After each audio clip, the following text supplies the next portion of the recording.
Muy buenos días, muchas gracias por continuar con nosotros en el estudio de la lección.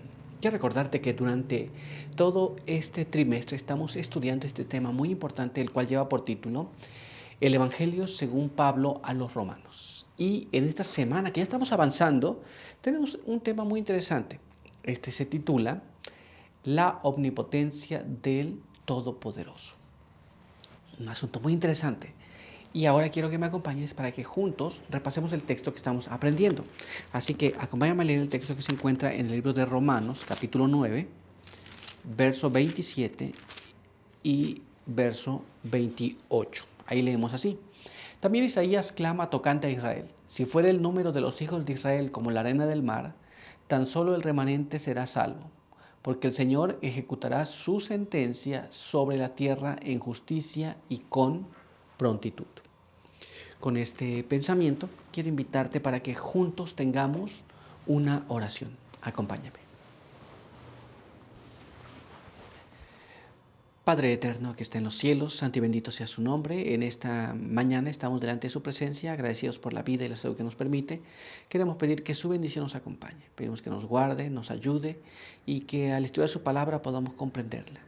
Denos su buen espíritu para que podamos ser iluminados por su palabra. En el nombre de Jesús pedimos todo. Amén. Muy bien, pues vamos a continuar con nuestro estudio para el día de hoy.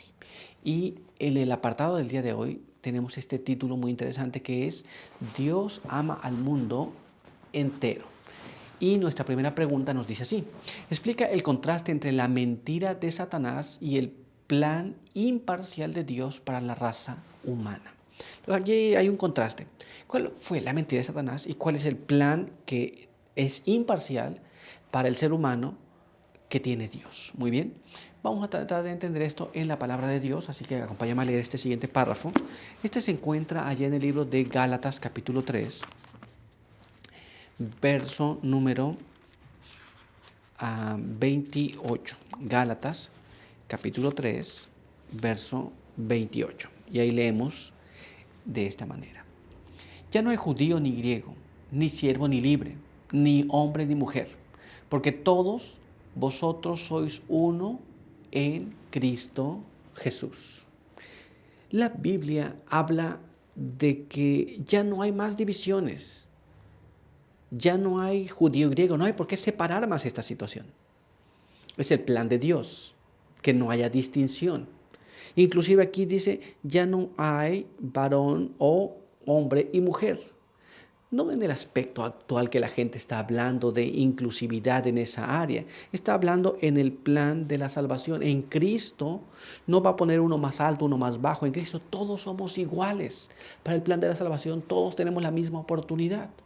¿Te das cuenta? Pero la Biblia no termina allí. Vamos a ver qué más nos dice. Así que acompáñame a leer este siguiente párrafo ahora. Este se encuentra allá en el libro de 1 Timoteo, capítulo 2, verso 3 al verso 6. Y ahí leemos de esta manera. Dice así. Un momentito. Aquí está. Esto es bueno y agradable a Dios nuestro Salvador, que quiere que todos los hombres sean salvos y vengan al conocimiento de la verdad. Porque hay un solo Dios y un solo mediador entre Dios y los hombres, Jesucristo hombre, que se dio a sí mismo en rescate por todos. Este testimonio fue dado a su debido tiempo. Primero, Dios murió por todos, no murió por uno apenas, murió por todos. Un asunto interesante, pero no apenas eso. Él dice aquí que es un solo mediador también entre Dios y el hombre. Muy bien, no hay muchos mediadores. Este es el mediador que tenemos entre Dios y el hombre. Muy bien, pero ¿qué más nos dice la Biblia? Ya lo tenemos aquí claro. Ya no tenemos que hacer distinción ni una barrera de separación. Dios murió por todos, se dio a sí mismo por todos. Muy bien, pero ¿qué más nos dice la Biblia? Vamos a ver lo que nos dice ahora en este siguiente párrafo. Este se encuentra allá en 2 de Pedro, capítulo 3, en el verso número 9. El Señor no demora en cumplir su promesa, como algunos piensan, sino que es paciente con nosotros, porque no quiere que ninguno perezca, sino que todos procedan al arrepentimiento. La palabra de Dios es muy clara. Dios desea que nadie se pierda, que todos se arrepientan, que todos acepten a Jesús, que todos acepten la salvación. Satanás tiene otra idea. Satanás quiere que el mensaje sea exclusivo para algunos y no para todos. Muy bien, Satanás quiere que algunos sean allegados a un conocimiento y los demás que no caben allí. ¿Te das cuenta? Esto es, Dios murió por todos. Dios desea que tú seas salvo. En la condición que estás, Dios te perdona y te quiere renovar una vida diferente. Pero vamos a dejar que la palabra de Dios nos hable un poco más a través del Espíritu de Profecía. Leamos este siguiente párrafo. Este se encuentra en este material que se llama A fin de conocerle, en la página 68. Y nos dice de esta manera. Cristo quería salvar a todos. No podía soportar que se perdiera uno solo. O, si la familia humana tan solo pudiera ver los resultados del pecado en la transgresión, violencia y crimen que existen en el mundo, si pudieran ver la transformación de los hombres a la imagen de la imagen de Dios a la semejanza de Satanás. Esto es, si nosotros pudiéramos contemplar los resultados del mal en nuestras propias vidas o en la vida de los demás, cambiaríamos. Dios no desea que nos perdamos. Dios no desea que nosotros veamos una vida de tristeza, de miseria, una deformidad de nuestro carácter según con el que Dios nos creó.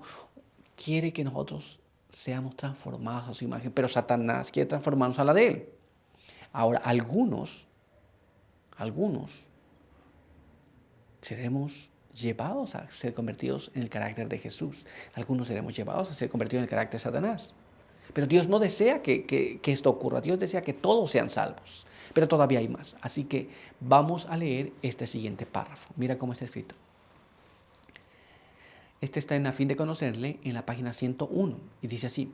Cristo murió la muerte más vergonzosa y efectuó un sacrificio pleno y completo a fin de que pereciera uno, pero todos pudieran arrepentirse. Hizo expiación por cada alma arrepentida y creyente, a fin de que todos pudieran encontrar en Él quien llevara los pecados. ¿Nos damos cuenta? Entonces Jesús estuvo dispuesto a morir por ti y por mí. Uno iba a morir, muchos serían salvos. Es todos los que le aceptaran, por supuesto. Así que Satanás no quiere que tú entiendas esta parte, ni yo tampoco. Nosotros tenemos que estar muy claros. Si tú y yo no entendemos esta parte, este es el plan de Satanás, nosotros vamos a pensar, bueno, es que yo no soy digno. Tal vez yo erré una vez y ya no tengo oportunidad. Esto es, Satanás no quiere que nosotros, tú y yo, entendamos que Jesús ha muerto por ti y por mí. Él murió la muerte más cruel para salvarnos. ¿Te das cuenta? Pero vamos a continuar y vamos a ver ahora lo que nos dice este siguiente párrafo. Leamos aquí. Testimonios para los ministros en la página 394 nos explica. No es la voluntad de Dios que persona alguna perezca, sino que todos tengan vida eterna. Entonces Dios no desea que tú y yo nos perdamos, sino que todos nos podamos vivir juntos eternamente. El asunto es si nosotros deseamos también eso. Muchas veces nos encontramos en condiciones donde pensamos que no hay más salvación, que no hay más rescate para nosotros. Es el plan Satanás. Pero vamos a ver ahora lo que nos dice este siguiente párrafo. Acompáñame a leerlo. Servicio Cristiano en la página 269 nos dice así. Todos son uno en Cristo. El nacimiento, la posición social, la nacionalidad o el color no pueden elevar o degradar a los hombres. El carácter hace al hombre. Entonces no importa, muchas personas dicen, ¿sabes qué? Es que yo nací en esta condición.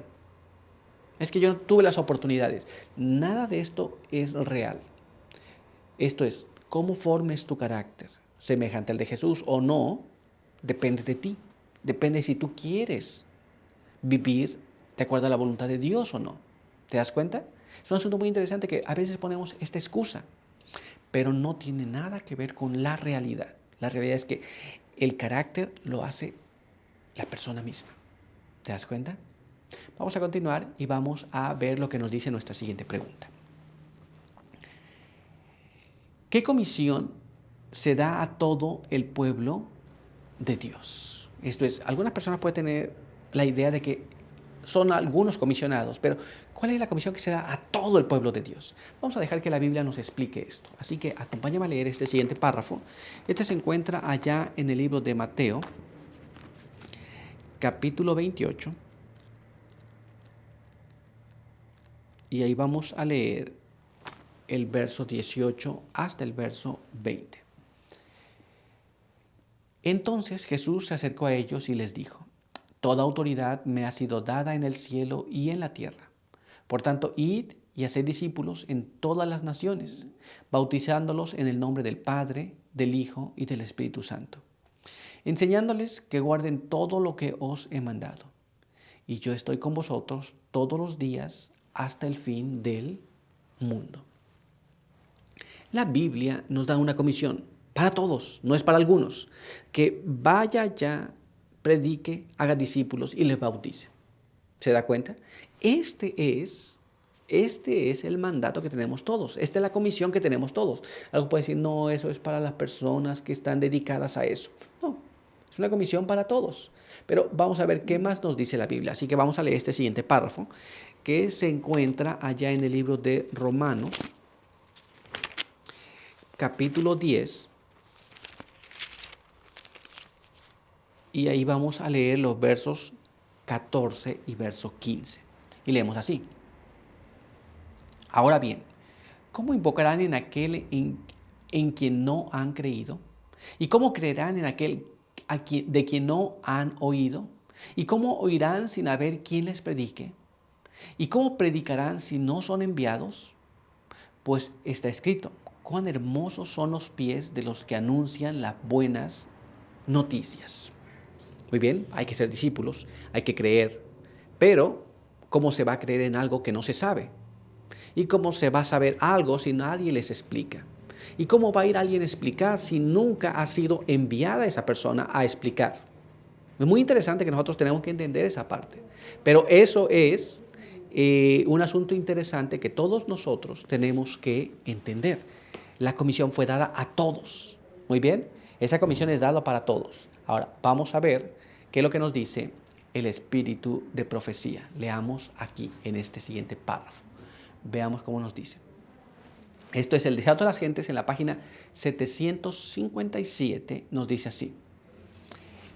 En una montaña de Galilea se realizó una reunión en la cual se congregaron todos los creyentes que pudieron ser llamados. Muy bien, entonces en una montaña de Galilea todos los creyentes que pudieron ser llamados fueron congregados ahí. ¿Qué pasó en esa montaña?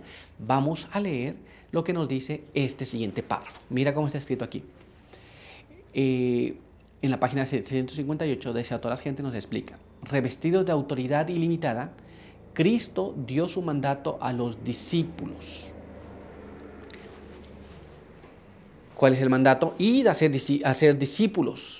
Predíqueles, bautíceles, enséñeles todas las cosas que necesiten ser pues enseñadas, por supuesto. Ese mandato fue dado para estos creyentes que fueron llamados, pero todavía hay más. Vamos a ver lo que nos dice ahora este siguiente párrafo. Leamos aquí. Testimonios para la Iglesia, tomo 9, en la página 84 nos explica. El designio del Salvador era que una vez que Él hubiera subido al cielo, para allí interceder en favor de los seres humanos, sus discípulos continuasen la obra emprendida por Él. Dios quiere que toda alma que conozca la verdad se esfuerce por infundir a otros el amor a la verdad. Esto es, este mensaje que fue pasado para los discípulos nos llega hasta nosotros y tú y yo somos responsables por eso también. Tú y yo tenemos que pasar este mensaje a los demás. Otros más que vienen detrás de nosotros tienen que aprender la misma forma. ¿Te das cuenta? No es para los pastores, no es para los obreros, no es para el evangelista, no es para el misionero, es para cada creyente en Jesús. Pero todavía hay más, así que vamos a ver lo que nos dice este siguiente párrafo. Mira cómo está escrito aquí. El deseo de todas las gentes en la página 214 y 215 nos dice así. El Señor Jesús busca la cooperación de los que quieran ser conductos limpios para la comunicación de su gracia. Lo primero que deben aprender todos los que quieran trabajar con Dios es la lección de desconfianza en sí mismos. Entonces estarán preparados para que se les imparta el carácter de Cristo. Este no se obtiene por la educación en las escuelas más científicas. Es fruto de la sabiduría que se obtiene únicamente del Maestro Divino. ¿Nos damos cuenta? Aquí tenemos un asunto muy interesante entonces. ¿Qué es lo que pasa? Nosotros debemos de querer aprender de Jesús, estar dispuestos para que el carácter de Jesús sea puesto en nosotros, y una vez que esto está en nosotros iremos allá a los demás para hablarles del mensaje de la salvación que Jesús comenzó, que los discípulos siguieron, que los creyentes continuaron y que ahora tú y yo como creyentes en Jesús debemos continuar. Muy bien, pero nuestro estudio ha concluido por hoy, así que quiero invitarte para que tengamos una oración. Acompáñame.